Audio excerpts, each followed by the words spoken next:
नमस्कार दोस्तों, RKS creativity के और एक नए वीडियो में आप सभी का स्वागत है। आज আমি চলে এসেছি বোলপুর শহরে শান্তিনিকেতন ভ্রমণ করতে।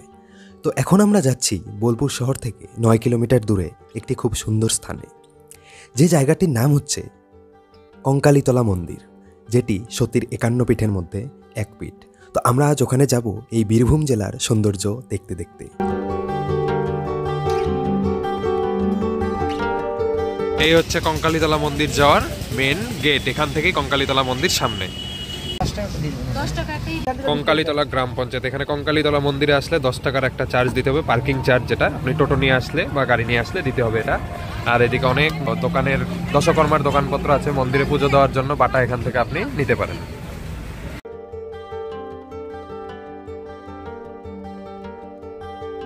এসে পড়েছি বোলপুর শহর থেকে 9 কিলোমিটার দূরে কঙ্কালীতলা মন্দিরে। এটা 51 সতীপীঠের মধ্যে শেষ পীঠ, যেখানে মায়ের কোমরটা পড়েছিল, সেজন্য এটার নাম কঙ্কালীতলা। তো আমরা যাব এখন ভিতরে। এখানে কঙ্কালীতলা মন্দির, আর এখানে সব দোকানপাটগুলো আছে যেখান থেকে আপনারা প্রসাদ নিতে পারেন, মাকে পুজো দেওয়ার জন্য জিনিসপত্র এখান থেকে কিনতে পারেন। 101 টাকা 51 টাকাতে আপনারা বাটা পেয়ে যাবেন এখান থেকে।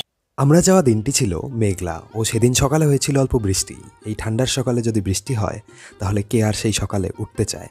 তো সেই জন্যই হয়তোবা টুরিস্টও সেদিন একটু কম থাকায় এই মন্দিরে ভিড়টা কম ছিল। আমরা গিয়ে তৎক্ষণাৎই মন্দিরে পুজো দেওয়ার সুযোগ পেয়ে গেলাম। এখন যাব পুজো দিতে। সঙ্গে সঙ্গে এই কুণ্ডটি এখানকার ইতিহাস, যা আমি পরে আপনাদেরকে ভিডিওতে জানাচ্ছি। সঙ্গে সঙ্গে এটাই হচ্ছে কঙ্কালীতলা মায়ের মন্দির প্রাঙ্গণ। এই হচ্ছে কঙ্কালীতলা মন্দিরের মা কঙ্কালী।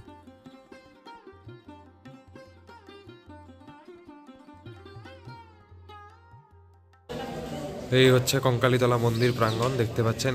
এটা হচ্ছে কঙ্কালীতলা মন্দির। পুরোহিত যখন জিজ্ঞাসা করলো, আমরা এত দূর থেকে যাওয়ার কথা পুরোহিতদের সঙ্গে শেয়ার করলাম। আপনারা আসাম থেকে এসেছেন, এত দূর থেকে, খুব সুন্দর আতিথ্যতা দিল পুরোহিতরা। অনেকটা ভালো লাগলো ওনাদের সঙ্গে কথা বলে। কুণ্ডের জলে সতী মায়ের কাখাল আছে। এই জলটা শান্তি জল বলিতে পারেন, তাই আপনাদের কাছে অনুরোধ, এই কুণ্ডের জল কেহ হাত পা মুখ ধুইবেন না।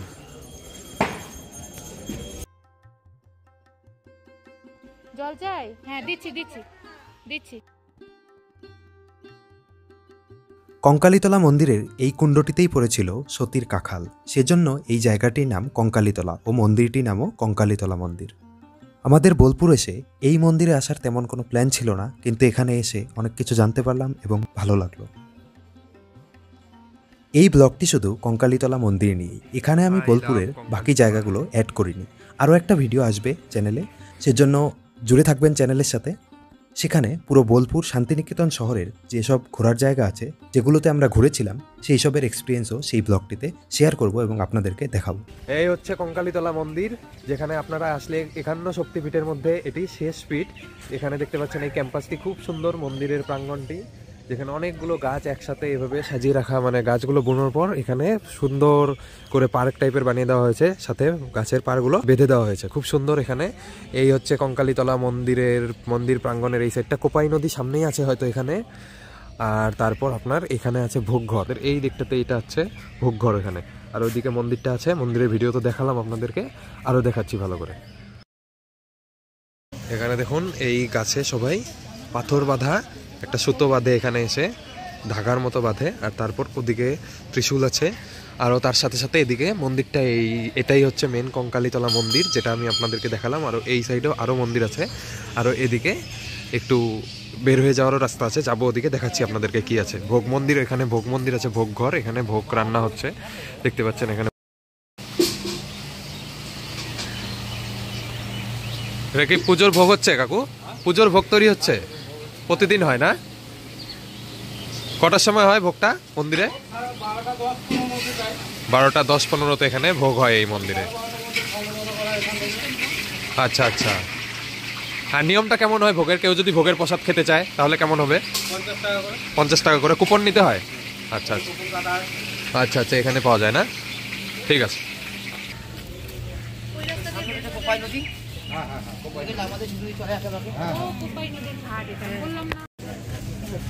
কোপাই নদীর ঘাট।